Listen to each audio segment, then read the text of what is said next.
Whakalofala ia tu hana ia tu tūlu tau walatala tu tupu ke lata ia mo ia whewhinei.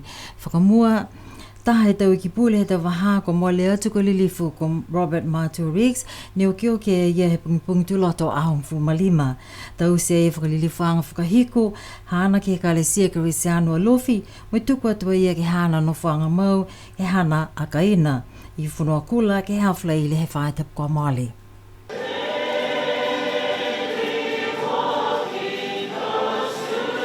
Ko lilifu ko Robert Richmond Riggs tokolonga ni loa ia ko Bob Matua o kio kinia ia ke hana ka ina nofo i whunua kula he pungipungi tu loto. Whitung whumawalu tau hana he mui. Whalmatala i hana tamataani ko Robert Jr. B.J. Riggs e whalu a tau tala ke halo tulu matutaani mo hana taunga hua.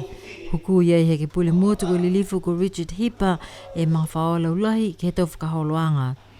Ko e tuhi kupu he kalesia ke risianu a lofi ko se on heke leo lahi ko whakamatala ai mai e kalesia. Tokolonga ko watua ke whakalilifu anga whakahiku mai matua nei ko Bob Matua Riggs. Kai whakalofa ha koe tau waha ko hoku kiai. Nā kai whakalataha e tokolonga e tau whanau me tau mga whaua. Ko whakakisi ai ke tau te ke nolufu o ke maiki ai ke o nonu mai e tokolonga he tau mga whaua. Ne nona fumoi he tau mutu mamau ke whakalilifu anga whakahiku e halatulu a matua. Ko hana toko ua ko Lofa Riggs ko ia foki ke ka ina nofu pui pui ke tau mga hone. Sina kai whakalataha ia ke tau whakalilifuanga. Ko lilifu ko Robert Matua Riggs ko ia ni taha e tau e ke pule ke whono e ke pule kwa lewa e tuko tofa ke longa e tau tau. Kamata hana tonga hua ke whono e ke pule ko e ke pule motu he tau taha hiwa fitu walu ke tau ua awhimi lima.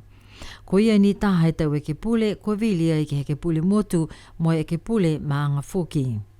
Kautua ia ke tau vilianga ko e ke pule he maanga hana ko alufitonga, he tau taha hiwa ono, atu kioki mai ia ke tau ngahua politika he tau ua awhimi lima. Ko ia taha e tau i ke pule ke whono kapeneta, ne takitaki ai he palemia whakamua he motu ko lilifu ko Sir Robert Richmond Riggs, Wai hana a matua mai he tau taha hiwa walungfu mataha ke taha hiwa nā kai. Liwa ia foki e ke moi ki pole ke he whono kapeneta, ne takitaki ai he palemia he manghala ia ko lilifu ko Sani Elia langingie tamalakatani mai he tau taha hiwa ke tau uafe moi ua. Ua whamawhitu tau ninga hua ia ki loto he whono ke pole, mai hongwhamaua e tau ia ninga hua ia koe i ki pole. Toka mata hana mui politika ko ia koe tangatanga hua pisinisi, oi mahifi foki ke tau whiua sipote he motu. Kua tikitaki foki e ia matakau whakamua hani we, ko watu ai ke he whetoko South Pacific Games, he tau taha hiwa o nongo fulu maanga. Longa foki hana tau koto whaanga ke tau whaha sipote he motu, sipihia foki mai whaolua tau matakau i whafo he whakatufono.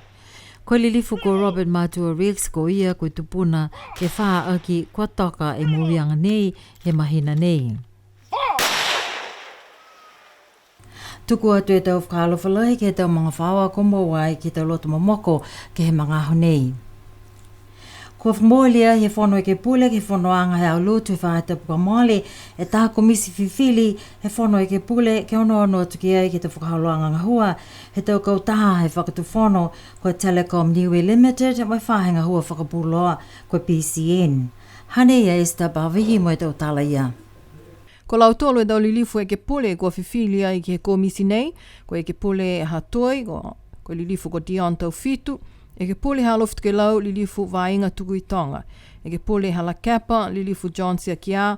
E ke pule ha kupu lilifu Richie Mautama. E ke pule motu ko lilifu ko Richard Hipper. Mo ia e ke pule ha Tamakautonga ko lilifu ko Ricky Muyaki Makani. Ko lilifu ko Makani ne tāmata e kupu pulanga ke whakatu e ko misi nei. Mo pehea ia ko e ngahua whakamua he ko misi ke tālanga ai taha pepa whakatokanga ngahua. Tō mai ki ai ke liua ki atu ai e pepa whakatokanga ngahua nei ke he whono ke pule ka hau. Kua whakatu ai ko misi nei ki lalo he tau malolo ke tau whakaholoanga whono numela tahisi o hongflumaono he whono ke pule. Ko liwa ki mai he taha whale tupe whakamua niwe ko Bank of South Pacific e tau tupe ke whakatufono niwe. Ko e taha se au me hongfulma walu e se wawheta ala ke taha se au me fitu fulmaua e tau pepa tupe tuai. Hane e tau wala tala ia. Ilo ai koe taha se au me hongfulma walu e se au awhi Tā la he katoa mai he tahe seo whitungwhunu maua e tau pepa tupe ke he mahala ninga hua i e whale tupe PSP i Niue. Kopoa ke he whakatuwhono e whale tupe a si hake koe Niue Development Bank ke kumikumi mai lali ke matutaki mo lau tolu ko tunuhia ke he tau pepa tupe nei. Koe laulahi e tau pepa tupe nei, koe tau matakau ke he motu. Whalu koe tau matakau he tau ekalesia, mai whalu koe tau matakau NGOs. Whalu koe tau bisinisi me tau tangata takitaha. Ki sea whoki ke he whalu he tau tangata nei, koe watu ke he tau mutu kehe, mai whalu ko mamole atu mai mui nei. Talahau mai koe tau tupe nei ka mata ai he wafule ta ala ki loto ke hoko atu ai ke he tata ke hongo fulu e awhe he taha e tau pepa tupe. Pehe mai e whale tupe a si hake ko whitaani he tuwhatuwha e tau langaki ke tau hingoa nei ke he tau matakau takitaki maanga osi. Si koe whakailoa whoki ke he tau meli hila he whakatuwhono mai matakau pitinisi he motu.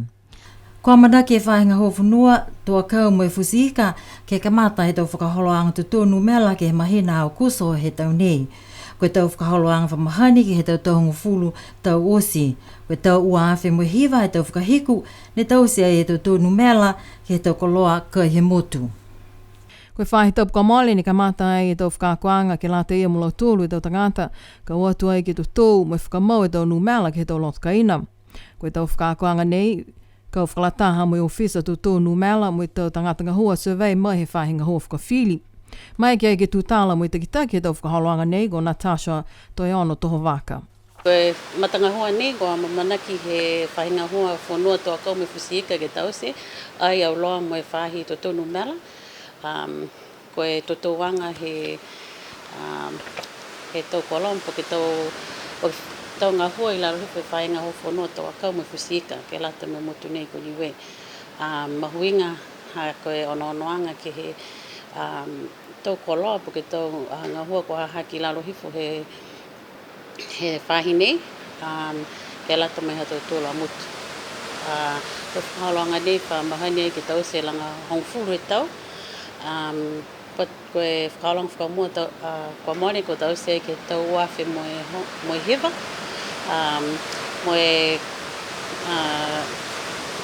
Kua whakaholo ai ke tau uawhi mo hongo whamahewa ka kānu ni ha koe tau le kua kua tupu ai ke lalolangi, tumi a COVID-19.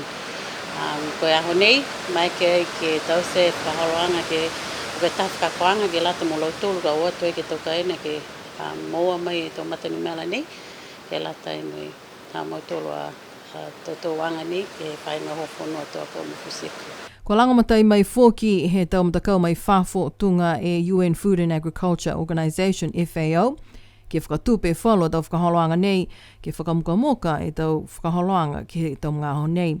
Koe whalua tau koloa whou, po ke tau teke nolo whou, kua manaki ke whakaonga i he tu tōwanga nei, kua whakaonga tau tablets ke whakamukamuka ke e tau puhalanga hua.